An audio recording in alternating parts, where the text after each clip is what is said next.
Aged. Mom Melissa, hi. Hi. And you guys are from Bettendorf, and this is Bethany. Yep, this is Bethany. And she's playing with some toys. She's having a good time.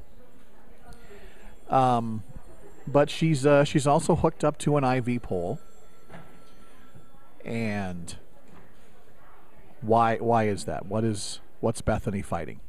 She was diagnosed with acute lymphoblastic leukemia, an infantile type, on July 4th. So this is still pretty new to you guys. In a way. Before she was diagnosed, you worked with people who had cancer. What was your job? I was a pediatric oncology social worker for 5 years. And that kind of led to you saying when things weren't going right with her, something's wrong here. Isn't that correct? I knew something was wrong, and the doctors kept trying to tell me that it was a virus or a bacteria. They tried to put her on antibiotics, and 2 days after they put her on antibiotics, I didn't even wait to go back to the doctor. I just took her to the ER because I knew something more was wrong.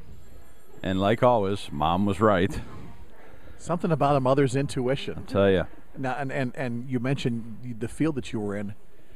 Did that do anything to cushion the blow about hearing the diagnosis about your own child or not? I think the difference for me was the second we were in the ER and they did her blood work, I knew what we were going to hear. Whereas a lot of parents come into this blind. They don't know what to expect. They don't know what things mean when the doctors tell them at first. And for me, because I spent so much time working in the field, I understood the second they came back to me and said, hey, her white blood cell count is at 50,000. I knew what they were going to tell me when all this was done.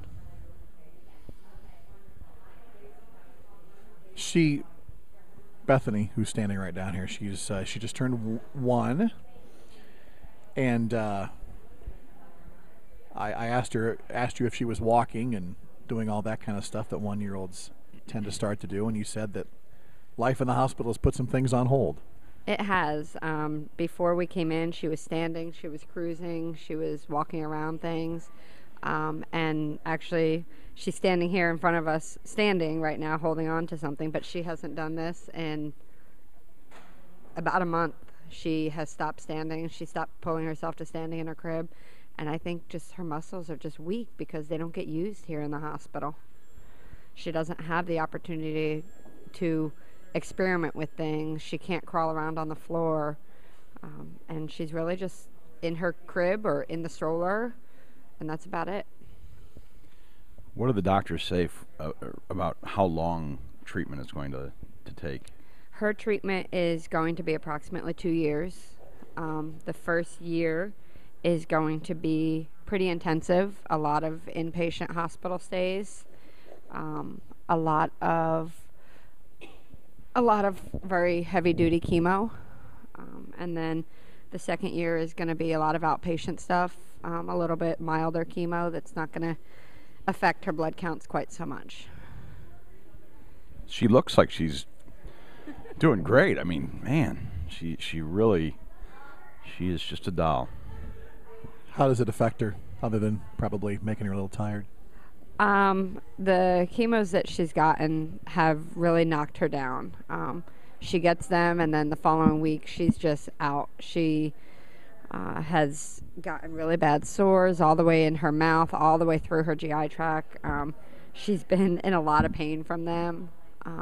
We've been here for 66 days, and we've only been home 7 days in those 66 days.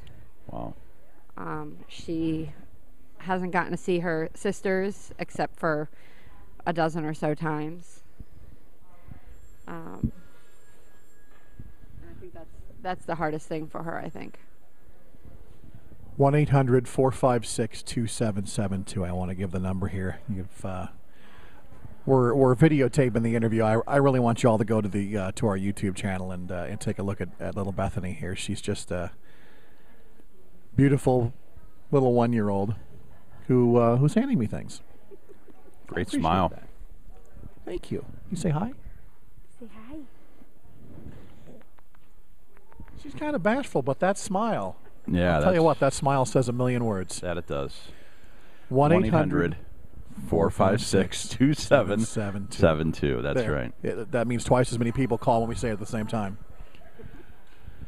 1-year-olds, they're supposed to be up walking around, and they're supposed to be at home getting to see their sisters. They're not supposed to be here at the hospital. And be thankful that your kids are at home, and even though they may fight with their siblings, they get to see them every single day. And I know you guys would probably give anything to get home and just live a little bit of normal. We would. She has 3 sisters, one of whom is her twin sister. And for them being apart has been so difficult. And just all my kids miss us so much. 1-800-456-2772. Life doesn't stop just because mom and sister are at the hospital, unfortunately. Well, thank you guys for sharing your story, and she looks just wonderful. I know she does. That's You can't that's tell great. you can't tell that she's sick. I think that's one of the hardest things is you look at her and she looks perfectly normal. Mm-hmm. She looks like a happy, healthy little baby. Well, she certainly is happy, and we're working on the healthy part. 1-800-456-2772. Please call in your pledge right now for little Bethany here, who joins us on stage. We've got about 12 more minutes left with our Transamerica Foundation match. We're trying to hit 102 Miracle Makers this morning before 8 o'clock, and you can be a part of that and help out kids like Bethany here. Be a miracle maker. Be a hero for these kids today. Please. It's our last morning of the Radiothon, and we need your help. 800-456-2772, Brain and Steel, live at the University of Iowa Children's Hospital. We're KHAK.